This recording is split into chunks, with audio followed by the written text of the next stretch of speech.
Binika NAC अंतर्गत दभला ग्राम रे 2 दिन धरी चली रात्रिकालीन चारितम माँ माहेश्वरी क्रिकेट टूर्नामेंट आज सकाळ 5टा समय उद्यापित हो जाइछि।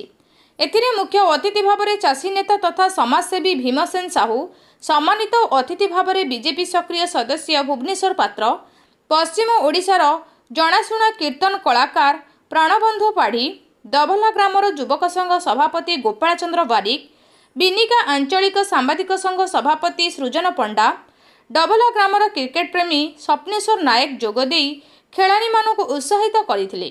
फाइनाल खेल दीपपाली और खारी मध्य अनुष्ठित होइथिला। दीपपाली दल प्रथमे बैटिंग करी 79 रन करिथिला। जवाब रे खारी दल 7 ओभर रे आवासिक रन संग्रह करी चैंपियन होइथिला।